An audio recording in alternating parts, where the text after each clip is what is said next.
sorry, I can't be your man. I'm sorry, she a fucking fan. I get bread, all these fucking bands. Whoa. All right, are you good to go? Oh yeah, I'm cool. All right, bet. All right. What's going on, world? My name's Hunter from Southport Music. Today I'm joined by Jx.Zero. How are you? I'm good, man. I'm very good. Blessed. Yeah, I'm so happy to see the success you've been having, Playboy blowing up on TikTok and everything moving forward. I think you're super talented and great dude, so I'm happy to see everything happening for you. Shit, I appreciate that, bro. No cap, man. All praise to the Most High.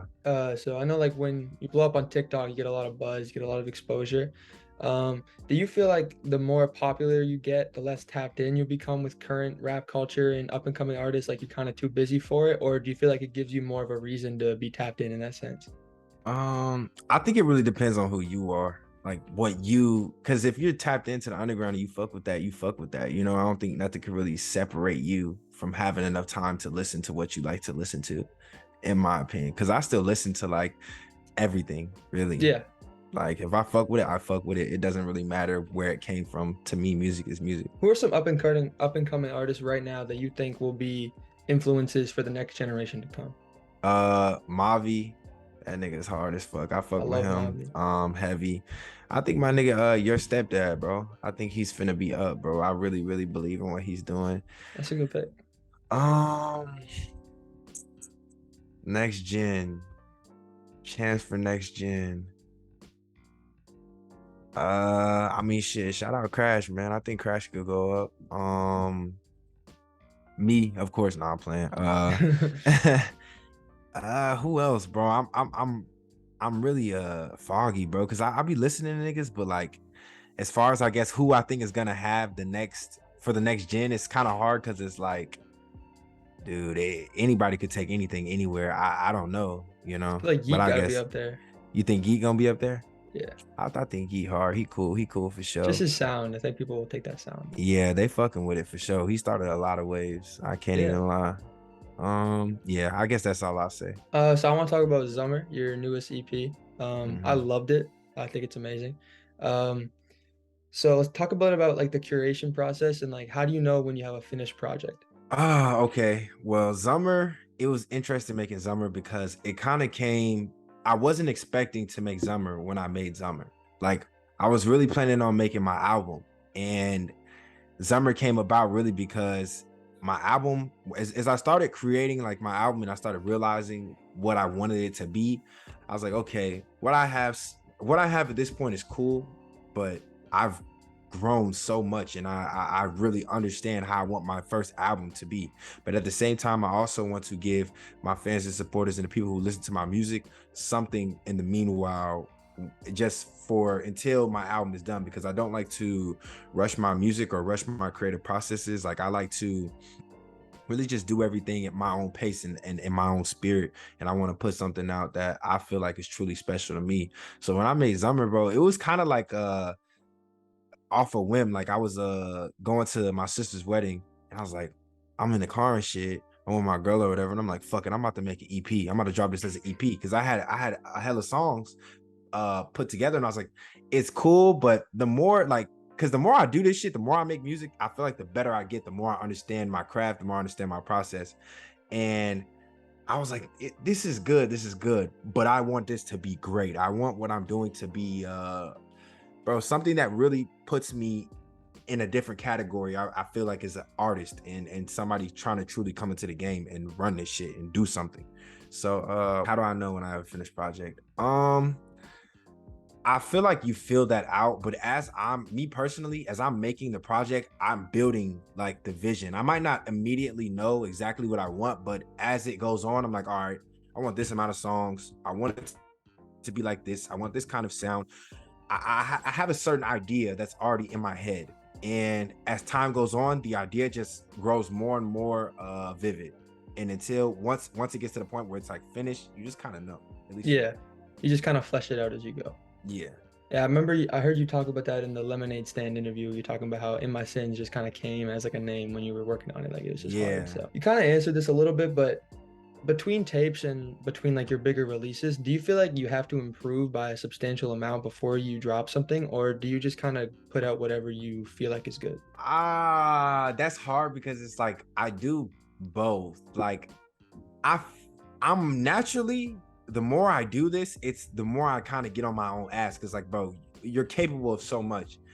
And when I'm with me knowing that I'm capable of so much, it's like trust your process, trust you, bro, trust how you're coming with this, and believe in the main thing that's got me through this, bro, is really God in my heart. My heart is, it carries me through the hard times, the good times, and just being grateful for shit. So could you repeat the question?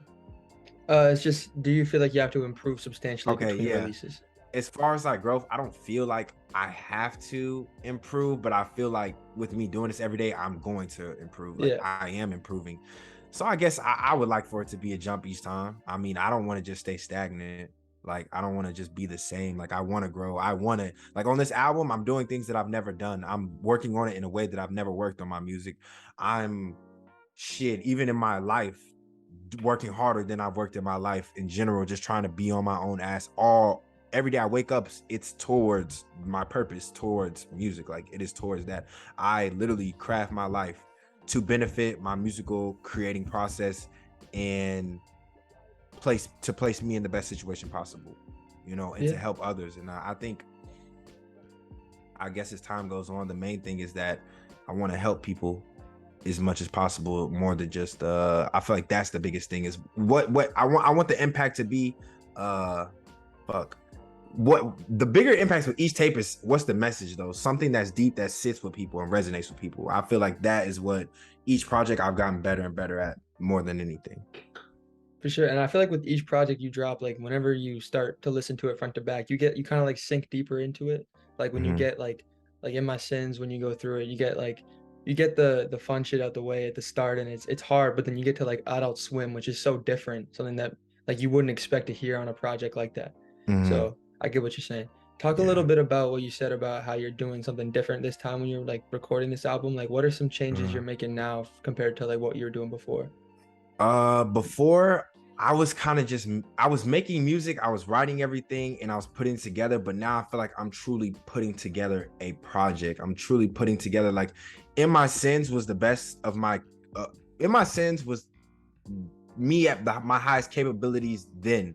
But now I feel like I'm really looking at even how I write my music. Like I take my time, I look at it, like I really, I go back, edit my verses, edit whatever needs to be edited. I'm looking at it. I want to work with different engineers. I want to work with different producers.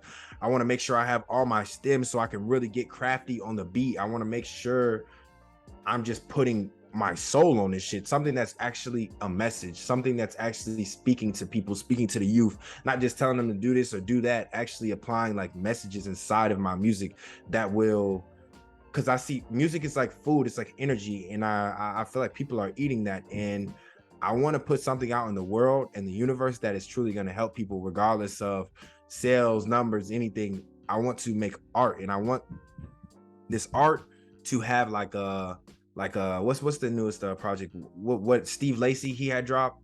What's Gemini that? writes. Gemini Rest. The right, that the way it was put together was like, this is a project, a work of art, a body It's of a art. body of work, yeah. Yes, and I want my shit to be a body of work, something that is timeless, something that is like, okay, this kid, he put together, you know, because we're putting down like a piece of our souls, like we're putting down a piece of us.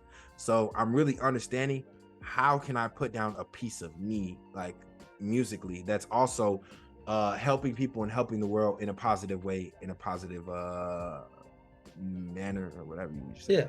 And I'm confident you can achieve that because not Yeah, for many sure. artists like really think that way when they're making a Mhm. project. So if you have that kind of belief in yourself and the kind of belief in the world, I'm sure you're able to achieve whatever you want to achieve, Mhm. man.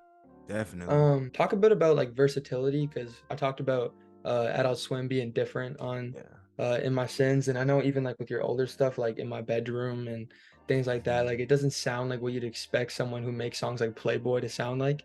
Mhm. How important is versatility to you on your albums? Versatility on my albums is very important to me, only because, and not even like I have to switch it up, but just one, for me it's like, I don't want to have just one sound or one way that I make music when I feel like, and I know I'm capable of so much more. And the more time I spend making music, the more I realize, bro, you could be going, you could just, it's like there's no end. It's like, dude, you could be going so much harder. Like you could be doing, you have nigga, you freestyle songs at this point. Like you should be in there, like, you know, I just think why not? And I love all genres of music. And I feel like music is it's like energy. I want to have, I don't feel the same all the time. I don't feel like getting lit with my niggas all the time. I don't feel like just chilling all the time. I don't feel an exact way. I feel every emotion, and it's like I like making different songs because it brings out a different emotion, it brings out a different vibe. I don't even like listening to trap all the time, or I don't like listening to lo-fi all the time. I don't like listening to indie rock or whatever the fuck all the time. So I just find me being versatile allows me to have more ways of expression. So like I like working on that, and I like just you putting it in my projects because I make music like just off what's inside of me, what's inside my soul, and I'm feeling different each time I make a different project. But now with like albums and what I'm creating, I keep the theme all the same. Like I'm understanding the theme of an album, you know, I'm understanding how to put that together because like conceptualize it, make it all one kind yeah, of cohesive thing. yeah, For sure. and I'm getting better with that as time goes on because like this is my first album. Like to me, I feel like shit, I'm on Rookie of the Year right now, you know what I'm saying? Like niggas didn't know about me, niggas didn't. I've been putting this, like Playboy didn't just happen for me, that shit was out for a year. I've been making music 4 or 5 years, you know, and I understand what it takes to do this shit, and I understand what kind of mindset you have to have. Like you can't really, for me it's like, because some people will be like, oh wow, yeah, like you said, he makes music like that or he does that. I give no fucks. I don't put myself in the box. I don't know nothing. Like, bro, I love this shit. I know where I'm going. I know what kind of mindset you have to have, and I know what kind of mentality you have to have. And I work hard and study hard to know that I don't just think I'm going to get it. I know I'm going to get it. I know I deserve it, you know? Yeah, and you're a great example of people like putting out music and then like having to wait a long time before it really pops off. Like I think Sheck West is another great example when he released like Mo Bamba like a year before it came out, and if he would have just ducked off and kind of quit, it probably wouldn't have became what it is. But things happen, and yeah, you get blessed when you meant to. Yeah, and I've heard many times like good music will always find a place to shine, and it's like if your music is good, it'll find a place. Yeah. So. I was just gonna ask you, because a lot of people kind of box themselves in with their music taste. They kind of like to listen to one thing or whatever's like hot right now, kind of stuff like that. If you could put some people onto some indie artists, like outside of rap and hip hop, who would you put them onto? Scruff Puppy, Toe. Let me look at my phone. You're probably gonna say King Cruel, no? King Cruel for sure. Yeah, King I Cruel. know you like King Cruel. Yeah, King Cruel is tough. Hold on, let me look. I'm looking on my phone right now. I don't think he's in that category, but Joji, that's in my playlist. Toe is a band. They're fucking hard. I feel like I'm missing somebody. I'll say yeah. That's probably it. All right, so my favorite song by you is Locked In. Oh, Shrimp. My fault. Shrimp. No, don't worry about it. Appreciate it. My favorite song by you is Locked In. I think just the energy and everything, it just gets me so hype. I was in the gym earlier today. I was blasting Locked In, full blast. I think also because one of my favorite bars is Mask on My Face, feeling like doom. It's just my so nigga clean, like that so bar hard. too. Yeah, it's so hard. When you're making a song that you kind of combine like punchlines and energy like that, do you come up with lines first and then get a beat, or do you get a beat first and then kind of spew out whatever comes to your mind? I get a beat first and then I go off like the energy of that. But when I'm picking a beat, it's based off, so like I'll have a mood. I'll have like a general, like every day is something different on my mind, and I go off the beat. Like I usually, if I write something, I might place it on a different beat if you know it fits, but that's kind of rare. For the most part though, when I hear the beat, I literally would just spit out different flows, different hooks, anything that I think that comes to my mind, and I'll just start writing. And once I start writing, I'm writing. Like I don't really stop or like to come back. Like I like to go and finish my shit most of the time. Like I'll get the hook and verse down and maybe come back with like a hook, a verse left to right or something like that if I'm coming back. But once I hear the beat, I just know. Like I know. So you don't really get writer's block or nothing like that? Oh no, definitely. I definitely get writer's block, but it's like I feel like I've experienced it for so long. Like I've been making music since like 5 years, since I was 17. So at first it used to be like, oh fuck, like that shit used to scare the fuck out of me, because I was like, Yeah. bro, can I not make music? Like, what's up? But I think when that happens, it's just a new level of growth. And it might be, for me, it's like, bro, I zone into my music so much and I could be so bad with it, where it's like I have to come back to reality in real life, because there's shit that I don't even take care of myself properly. Before, like certain things, bro, I've treated myself very bad to get to where I'm at right now, not even realizing, because I'm so honed in on this. And it comes with shit. Writer's block is like an athlete not being able to play his sport. You Mhm. know, it's like, whoa, what the fuck? Like, this is what I do. This is my purpose. And I personally don't even feel right if I'm not writing or making music, but I've understood it and understand it now so much to a point where either one, you gotta wait that shit out. Two, just create the shit. Like if you're making shit music, just make it, just vibe. Find something to get your creativity back flowing and going. And three, if you really know you're truly built and made for this, it's like, you know that's just whatever it is, it'll pass.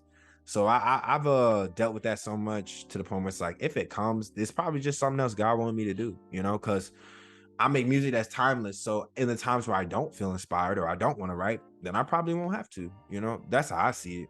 Yeah. I know what you But mean. You just gotta latch on to something when you're trying to yeah, find but creativity. And yeah, writer's block is it could be a bitch, but I mean, what can you do, you know? yeah, it comes in lots of forms, but there's Mhm. always cures. There's always ways to Always, get you just around got it. to get out and live and not like focus on it too much, because not every day. What was it? Tyler the Creator was like, if you don't feel like making a song, don't fucking make a song. Like, you Yeah. don't attach yourself to like, because sometimes, bro, I'll force myself to want to feel like I want to make music, but it just kind of fucks up the spirit of it. I don't know, like the of it. Like, I'm Yeah. really trying to craft shit that the songs that blew for me were the ones, and the ones that touched the most were the ones that I really put me into it, I feel like, and I just let it come. Yeah. So, All right, so we gotta talk about Playboy. Song's crazy, blew yeah. up. When you get lots of exposure like that, I know there's lots of people that try to contact you and set up a deal or collaborate or Oh whatever. yeah. Do you have like a short list of people who reached out to you where you were like, oh shit, that you can Uh, share, that you can share? I could share. I mean, I'm pretty sure I could share. They never told me I couldn't. I mean, Atlantic Records want to talk to me. Island, Warner. I mean, dude, I turned down a lot. I turned down every label that fucking. I mean, I don't even remember all the labels. It was so many fucking Capital. I mean, bruh. What? I don't even remember the name. Dog something. But they were cool. Everyone was cool though. All these people. It just wasn't me, bro. Like I'm not. I realized one. Even the deal that was given to me, I think I can disclose this. I don't know if I can disclose this. I don't know. I don't know what I'm allowed to say and not to say, but it was M's on the table. And Okay. I didn't, it's not me. Like I've been doing this shit for so long. Where the fuck was y'all the past 4 or 5 years? And me knowing how this shit go, and I'm young, I'm very young. So me getting into the position that I got to at the age that I got to it at, it's kind of it's different, you know.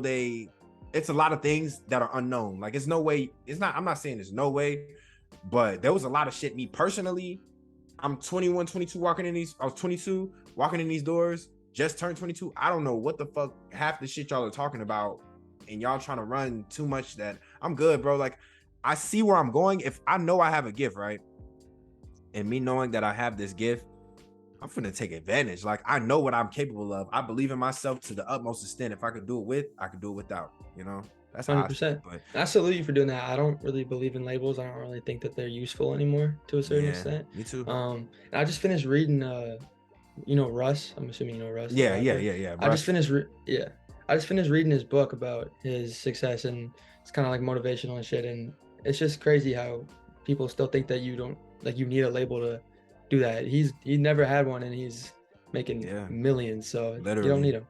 I mean, I had no label and Playboy's about to go gold. Like what? Yeah. And So it's like you like, said, like you don't like having to be forced to make music, but they're gonna force you to make music. So yes, bro. And it's like for me, it's not about the money, it's not about the fame, it's about really making a difference in people's lives. So I'm working for the kingdom of God, you know what I'm saying? I'm working for that. So like you can't really put no price on that. You can't put my time or who I want to be and what I want to grow to on a schedule like that. If I get to a point where like my ceiling is so high or whatever, if I had to, maybe, but but I guess big artists that hit me up, Young Gravy, it was some other guys too. I love McConan. It was some other people who, she got a pretty face, pretty waist, she a dinner plate. That was a TikTok song that blew. Yeah. Him and some other people, but I'm probably just not even. A lot of execs. I was flying around a lot, bro. At the time I played, like, bro, that shit was. That was one of the craziest times like in my life, and that shit made me grow so much and made me really just re-look at myself. Like, I work hard, but I really want to work hard. Like, I want to be in a position like where I know I'm capable of going, and I'm just trusting my process. Yeah. You met any artists in person where it was kind of like a Mavi. crazy experience? Mavi. When I was in New York, I was headed to the studio, because it was who the fuck who was New York? What record label was this? Manhattan Beach. What record label? I can't remember the record label, but it was at Manhattan Beach. They had flew me out and my people. We going to record just to see what's up with their studio and shit. And then I see Mavi, and I'm like, oh, that shook me harder. Meeting Mavi shook me more than even all the record label bullshit, just because it was like, damn, all right, nigga, I'm moving. Like, I'm meeting niggas that I listen to, that I'm up, like, all right, we getting up, you know what I'm saying? Shit is active, like, we really out here. So I think that it just showed like, all right, niggas is putting in time, niggas putting in work, and I'm seeing the results. I'm getting with the big dogs. Like, I'm just casually meeting dapping niggas up. What's up? And then anybody else? Nah, Mavi was the only one that I met, that I saw. Like, I got to talk to X's old manager. There was some people that they were cool enough, nice enough to, let me interact with and kick it with. Yeah. But yeah, I think that was probably because that just shook me, because it was just so random. It was like, damn, it really hit me then, like, okay, we up, you know what I'm saying? Like, finally. Yeah. But yeah.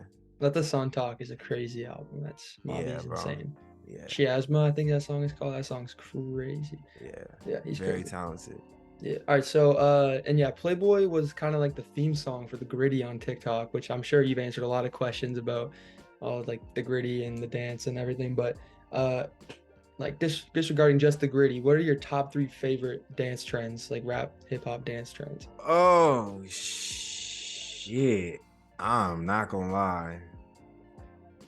I don't know a single, like, I couldn't even name you. I mean, my nephew and my little sister be on all these shits. I don't even be knowing, bro. Like, I'll be like, my brother be busting these hoes too. I'll be like in the ones that's trendy, like the, what was that, Jace one? I don't even think he had to dance that shit though. But what's next for you? Really, this album, bro. This album is at the peak of my. I am going to get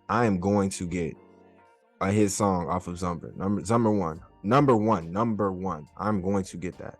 Number 2, and this shit is boiling, bubbling forever the fuck long it needs to boil and bubble for, is I'm going to make an album the world is going to remember, hands fucking down. And I am literally working, studying, putting everything in my body and my being to make sure that fucking happens. And I'm learning and understanding how to brand myself more, and I'm learning how to put out Jx.Zero in the best way possible to as many people as possible, while spreading a positive message and giving something to the universe that is worthwhile, that will help people's lives in some way, in some form. I want my music to have an effect on people more than just it's a good song. I want it to really resonate, and I want it to really mean something. That is the more than biggest step of my life, I think, because what comes with that is what comes with that. I'm not really looking for any exact reward or this or that, but I want whatever the universe sees fit to give me, even though I know there's an abundance of everything. I will have whatever I desire, and I just want to be able to really, like, bro, shit, take care of my family, help people. Like, I just want to do positive shit, literally, it's at the highest extent that I can do it. So shit, I'm manifesting motherfucking millions, billions, much as I can have. And I 100%. just want to That's help amazing. touch people, change people's lives on a real note, instead of just, I don't know, whatever. But what comes with it is what comes with it. Like, I think I'm not too focused on the rewards, just like, all right, what can I do? And I'm trying to just do it at the highest extent that I'm capable of. Yeah, that's amazing. You don't hear a lot of that from artists, so it's pretty incredible. Yeah, I appreciate Yeah, that. and like I really was like I watched your Lemonade Stand interview even before we talked about doing this, and like when I heard you talk about how you love art, it really like pursued me to want to like do this interview because I feel the same Shit. way, and I love art, and I just want it to be like at its best form at all times. So Yeah, that's mad cool. You had some very, very, very good questions. Like, thank it you, was interesting. It was good. thank you. All right, well I want to thank you so much for coming on Southport. Check us out on Instagram, Southport Music, also Yes, on YouTube. sir. Shit, shout out Southport, man. All praise to the Most High. No cap. Album on the way. We got a title we can say. Title. I only came here to be myself. All right. See y'all next time. Peace. I listened to all your Alright. interviews before I was interviewing today. I was listening. I've heard everything. Oh, word, my man, on it. You come with good questions. Very good Thank you. questions.